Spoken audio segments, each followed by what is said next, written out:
దేశంలో ప్రతి పౌరుడికి ఆధార్ అనే ఒక గుర్తింపు ఉంది. అలాంటి ఓ గుర్తింపే ప్రతి చెట్టుకుంటే ఎలా ఉంటుంది?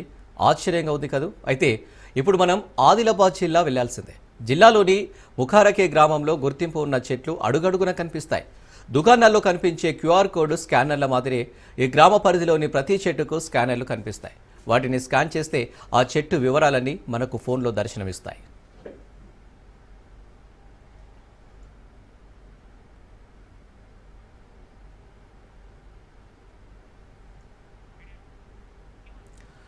చెట్టు గుర్తింపు నెంబర్, అది ఏ రకం, మొక్క నాటిన తేదీ, సంవత్సరం, దాని వయసుతో పాటు అది వాతావరణం నుంచి ఎంత కార్బన్ డయాక్సైడ్ తీసుకున్నదనే సకల వివరాలు కనిపిస్తాయి. దేశంలో చెట్లకు ప్రత్యేక గుర్తింపు నంబర్లు వేసిన తొలి గ్రామంగా ముఖారకే గ్రామం రికార్డు సృష్టించింది. చెట్ల డేటాబేస్ను క్రోడీకరించేందుకు డిజిటల్ ట్రీ ఆధార్ కార్యక్రమాన్ని ఈ గ్రామంలో ప్రారంభించారు. మాజీ సర్పంచ్ గాడ్గే మీనాక్షి ఓ చెట్టుకు స్కానర్ను అమర్చి ఈ కార్యక్రమాన్ని మొదలుపెట్టారు. గ్రామంలోని ప్రతి చెట్టును జియో ట్యాగింగ్ చేసి క్యూఆర్ కోడ్ కేటాయించారు.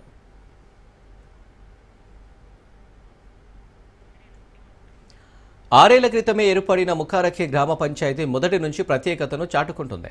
గ్రామ తొలి సర్పంచ్గా గాడ్గే మీనాక్షిని ఆ గ్రామ ప్రజలు ఏకగ్రీవంగా ఎన్నుకున్నారు. గ్రామంలోని చెత్త నుంచి వర్మి కంపోస్ట్ను తయారు చేసి విక్రయించగా వచ్చిన 5 లక్షలతో సోలార్ ప్లాంట్ ఏర్పాటు చేశారు. దీంతో వీధి దీపాలకు, ప్రభుత్వ భవనాలకు విద్యుత్ బిల్లు జీరోగా మారింది.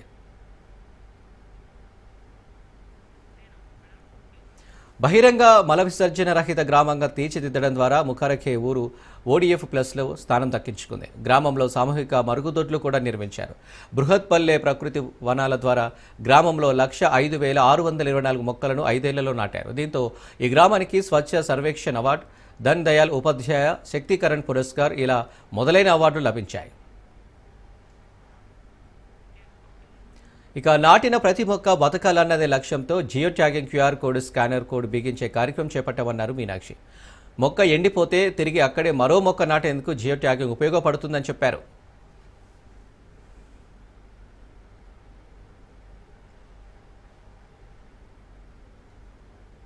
మరి మన ఆదిలాబాద్ జిల్లాలోని చోళ మండలంలోని ముఖారకే గ్రామంలో ఎక్కడ ఖాళీ స్థలం ఉన్నా, రోడ్డు వైపు కావచ్చు, లేదా ప్రభుత్వ స్థలం కావచ్చు, గవర్నమెంట్ ఏదైనా ఆఫీసులు కావచ్చు, ఏడంటే ఏడ ఖాళీ జాగా దొరికితే ఆడ చెట్లు నాటడం జరిగింది. నాటడమే కాదు, పూర్తిగా చెట్లను కాపాడడం జరిగింది. దాదాపు 1,00,000 పైచిలకు చెట్లను ఈ రోజు వరకు 5 సంవత్సరాల కాలంలో పూర్తిగా చెట్లను కాపాడుకోవడం జరిగింది.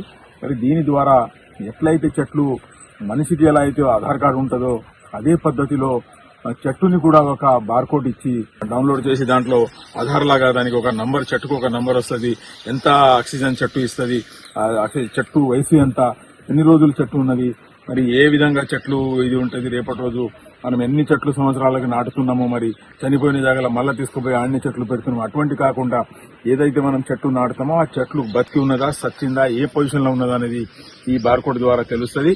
ఈ బార్కోడ్ ద్వారా మనం ప్రతి చెట్టును, మన గ్రామంలో ఉన్న చెట్లను మనం ఎక్కడైతే గవర్నమెంట్ ప్లేస్ లో ఎక్కడెక్కడ నాటినామో ప్రతి చెట్టుకి ఈ విధంగా చెట్టు కూడా ఒక నంబర్ వస్తుంది.